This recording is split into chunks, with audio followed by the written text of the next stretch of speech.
Donald Trump has spent years telling Americans, we've got to drain the swamp. We've got to get the corruption out. We've got to get the nepotism out and the cronyism out and all of that crap. And of course, he doesn't do it. But in the last few hours, we got one of the clearest examples of how power becomes personal. It becomes about loyalty and family and friends. As many of you know, Republican Senator Lindsey Graham died suddenly 2 days ago. And the country had kind of barely finished processing the news. And Trump went on Truth Social and he said, I'm recommending that Lindsey Graham's sister, Darline Graham Nordone, be appointed senator by the South Carolina Republican Governor Henry McMaster for the seat that is going to be vacant for a period of time. And Donald Trump didn't go, oh, she's so qualified.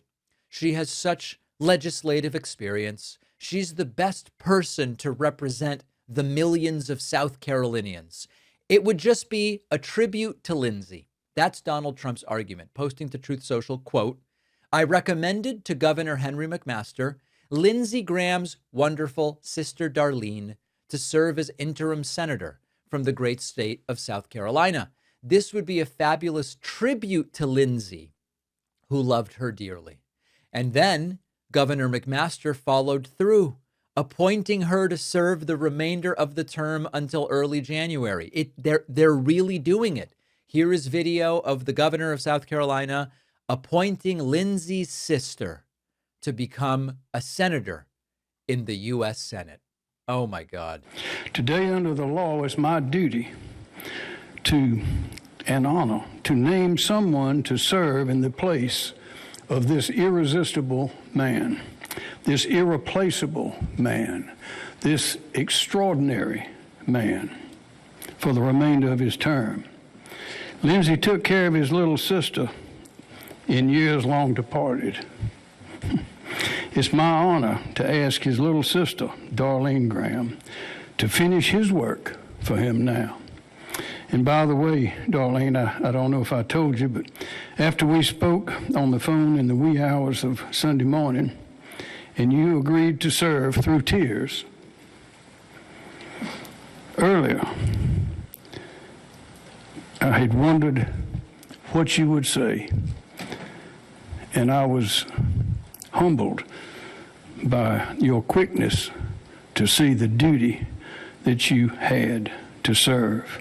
A real sacrifice she's making, agreeing to be handed a Senate seat, one of the most powerful elected offices in the country. You've got senators who vote on Supreme Court nominees. They vote on federal judges. They vote on cabinet officials, military promotions, budgets, tax policy, war powers, legislation that affects every American. The seat doesn't belong to a family. This seat is being given to her because of her name. I thought they were against political dynasties in the United States. Shouldn't this belong to the people of South Carolina? Yet Donald Trump's instinct is, it's almost like an inheritance. It's a family keepsake. It's an heirloom. Lindsey was senator, so now his sister gets to have it for a little while. This, despite all the drain the swamp crap that these people love to talk about, this is a remarkable way to think about public office. Now, of course, governors have legal authority in many states, not in every state, but South Carolina is one of the states where the governor does get to appoint an interim senator when there's a vacancy. That's not the issue. The issue is the reasoning. Now, if they could articulate that Darline Graham Nordone happened to be not only the sister of Lindsey, but the strongest choice because they did a serious search. And you know what? Of all the people in South Carolina, we considered Nancy Mace and decided no, and we consider whoever. And it's Darline Graham who is the most qualified. Okay, well, maybe you could make that case by talking about her background and her experience and her ability to do the job. Instead, she's Lindsey's sister. It's nepotism in its purest form. It's an honor. It's to remember Lindsey's memory. We are going to use a family connection as the primary qualification. Trump said he was going to drain the swamp and this stuff was going to stop. This is exactly how democratic institutions become weakened over time. Because in a healthy democracy, we build around the idea that offices outlast the people who temporarily occupy them. And when we fill a position, we fill it because somebody's qualified. They have earned the public trust. Voters chose them or something. Now, if you look at these patronage systems in countries we usually say we're not like them, you see that political power kind of stays within families and loyalists and insiders, and the office starts serving the network rather than serving the public. Now, notice something else about this whole announcement.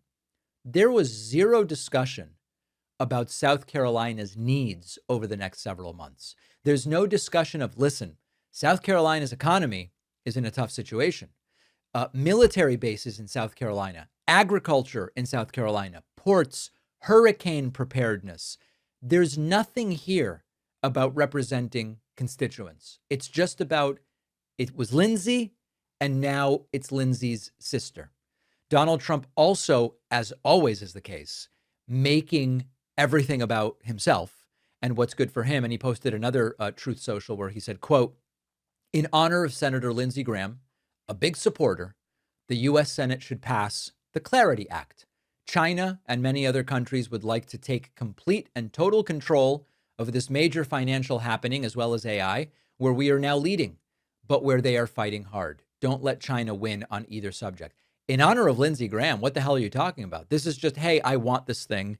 Can we tack Lindsey's name on it one way or the other? They haven't drained the swamp. There's more corruption, more nepotism, more cronyism than we have ever seen. At least there will eventually be an election where the people of South Carolina will have their say. Appreciate you watching. Stick around for this next video, and don't forget to hit subscribe so you actually see our uploads. You can also catch the full podcast on Spotify and Apple Podcasts.